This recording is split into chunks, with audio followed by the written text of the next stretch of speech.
If you're thinking about starting a dropshipping business, you might want to pause and hear me out because I'm going to give you 10 reasons of why dropshipping might not be the best business model for you. Dropshipping may seem like an easy way to make money, but there's several pitfalls that aspiring entrepreneurs don't even know about and people don't talk about, especially the dropshipping gurus. They leave these parts out, but I'm going to share them with you today. So let's dive into why dropshipping could actually be a very bad idea for your business. So first, I'm going to explain the dropshipping business model. What is dropshipping and how does it work? So basically, you have a supplier and this supplier will be shipping directly to your customers. The product, you don't have it physically on hand. Like you guys, I have all of my inventory on hand. I have considered dropshipping many, many times for my business, but after a lot of research and even after trying it out myself, I saw that this is not a good business model. This is not a good business idea. And if you're mixing dropshipping with your like on-hand inventory, the bad reviews from the dropshipping, which we'll get into, will impact your on-hand inventory sales. So it's a bad idea overall. So dropshipping is something people get into when they basically have a low amount of funds and they don't have any like business credit or they don't have a business loan. Basically, you're lacking funds. So you choose the dropshipping business model because it's like very low cost and you don't have to put, the only thing you're really paying for is your website. And as far as inventory costs, you only pay for that inventory when a customer purchases it. So you have a product listed on your website and you don't physically have this product with you. So that means you're never going to have to ship it out. So when the customer buys the product from your website, the supplier is then going to ship it directly to the customer. So with the supplier shipping directly to your customer, there's so many things that could just go wrong.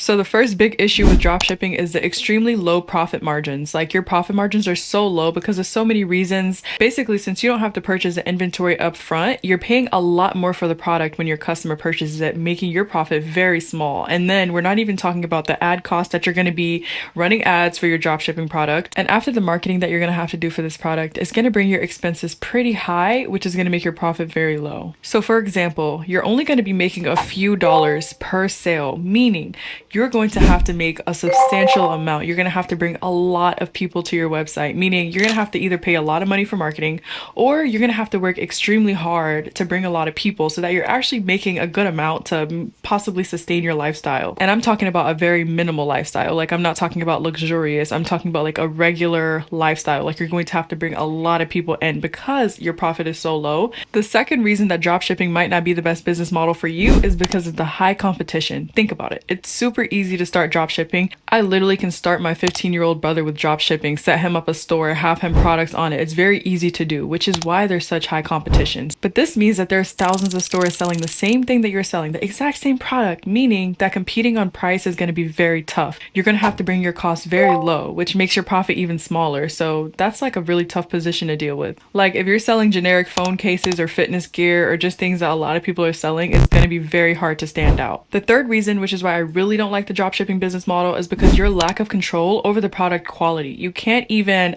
you don't have hands on the quality unless you're like beforehand, you're grabbing products and testing them out, taking samples and things like that.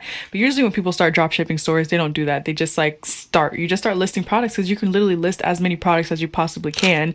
And you're not going to be quality testing every single product. You're just going to start listing the products and start making sales. And then customers are going to have a problem with the quality because you haven't actually quality tested it. So with the lack of product quality control, your customers are going to receive low quality products potentially.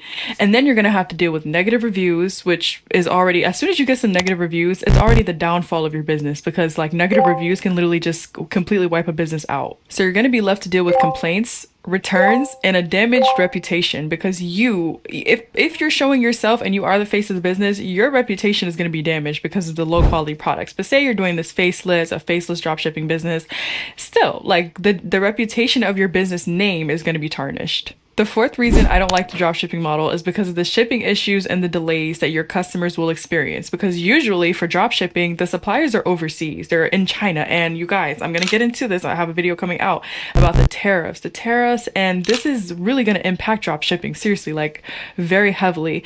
That means your profit is actually going to be a lot lower. And the tariff thing is new. Like as I'm filming this video, this just started happening. And I see a lot of people under my videos asking me about the tariffs and how is this going to affect small businesses. But I never talk about about drop shipping, but this is really going to impact the drop shipping business model. But when you're selling products online, customers like fast shipping, they like fast delivery. They don't want to have their stuff coming 3 weeks later. Like at this point, they might as well just order off of Temu. They might as well order off of Shein, places that take a while to come versus you, if you're claiming to be a USA based business and well, customers don't need to be waiting a long time. They expect their stuff to come 2 to 3 business days. But when you're drop shipping and your suppliers are in China, they're going to take a while to come to your customer, which is going to leave you with unhappy customers and again, negative reviews, maybe just even because of the shipping times. Number 5, a reason why I just decided drop shipping is not for me, because you have limited branding control, meaning you cannot customize your packaging. You can't put your own little branding touches. Like me, I like to put a thank you card in my customer's package. I like to even include a little baggie with a free scrunchie and a business card, just like those little branding touches. Maybe you even want to use branded tape for your business. Some people even like to use branded packaging, poly mailers, bubble mailers, boxes, just something so that when the customer receives a package, the first impression is looking amazing, but also like just that touch that you're going to put into your own business because it's your business. You are actually going to pay attention to detail. You're going to give your customer the best experience. You're even going to quality check before you package it up. Versus the dropshipping model, you're obviously not able to do that. You're not packaging it up yourself. So that pretty tissue paper you might want to put, that cute like small business touch, it's just a huge difference when it comes to dropshipping.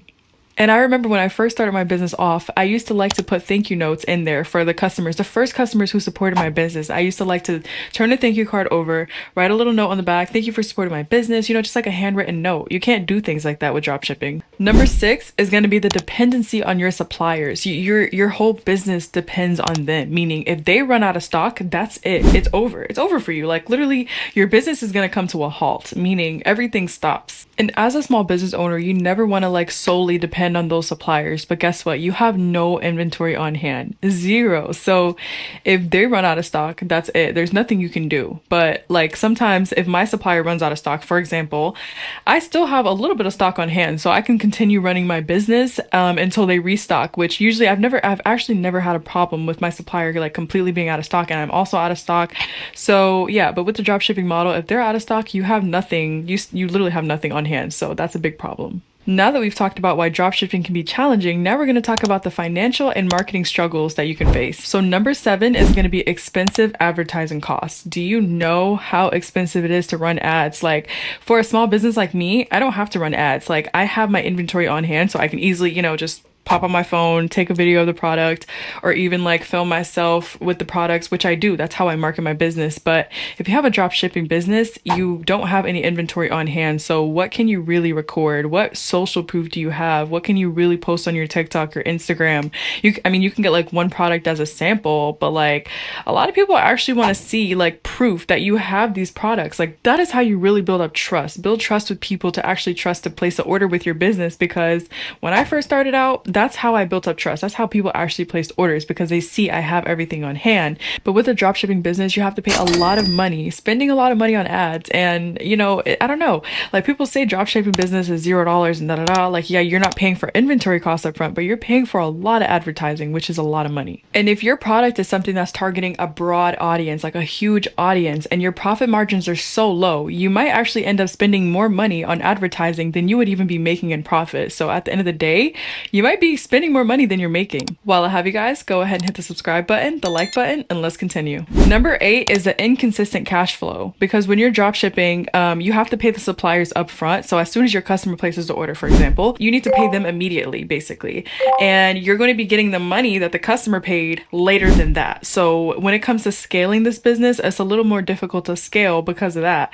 But it's still possible, and you just have to have like some capital like sitting, so that when customers, say you start getting a large amount of customers, you have to pay the supplier now, say $1,000, for example, because you have a huge volume of people coming in, and you're not going to receive all of that money from the customers until later, sometimes maybe even a week later. So, you just have to make sure that you have that money ready. But basically the biggest issue with that is the cash flow problem. The 9th reason that dropshipping is just such a no for me is the limited customer loyalty. Customers are not going to be loyal to your business. And see, for me, I have loyal customers, and Even from the beginning of my business, when I was first on TikTok, I had loyal customers because I was interacting with them and, I was going live with my products. Drop shipping, I wonder, can you really go live? I mean, if you have like a sample, you can have like one product in your hand, go live with, but that's going to be very boring versus me. I have so much inventory on hand. I'm able to go live. I'm able to show this, now this and this and this, and customers asking a lot of questions. Now they want to see this. Now they want to see the inside of this purse. It's just easy to continue the live versus when you only have one product, it's a big problem. But back to the branding issue. When you're not able to actually add that small business handmade touch and put your business branding on it, that is also a reason why customers will be unloyal because they have nothing to like set your business apart. And there's nothing unique about your business. And when you're a handmade small business, you also will stand out because your products are unique in general. But when you're drop shipping, there is nothing unique at all about your products. And number 10 is the legal and tax issues. Dropshipping businesses may run into things like legal and tax issues. If you're not handling things like import taxes, custom regulations, sales tax, you can face issues later on. And a lot of new entrepreneurs, they run into these costs and they forget about them. But especially with the tariffs coming up, like it's definitely going to cost more now when you're importing those goods through dropshipping. Basically, your suppliers are just going to charge more for the products now. But there you guys have it, 10 reasons of why dropshipping may not be the best business model for you. Let me know in the comments what you guys think. Like, is this something that you guys would still consider, or did I bring up some points that are definitely good to know? Because I know a lot of people do not talk about this. I always hear about like, oh, how to start dropshipping. Dropshipping is an amazing business model. You don't have to start with a lot of money, but they don't talk about the advertising cost and just all the other issues that I just went over. It's like dropshipping sounds so easy at first, but then it comes with a lot of risks and challenges, which is, like business in general, but it comes with a lot more. But if you guys are thinking about starting a business, I highly recommend do a lot of research and figure out like what is the best business model for you. And if you're someone who wants to hand make your products, you'll do amazing. And you're actually able to film a lot of content. You don't have to worry about advertising fees. Like me, total, like out of years of my business, I've spent maybe about $100 total on advertising. And I realized my business does better when I'm not paying for advertising. Like my posts on TikTok do better. My posts on Instagram do better when I'm not paying for advertising. So it's not necessary for a small business who has inventory on hand. But if you don't have that inventory on hand, you have to reach a lot of people somehow through paying for ads. But I want to thank you guys so much for watching the video. If you guys did enjoy, make sure you leave a thumbs up and I will see you guys in the next video. Bye.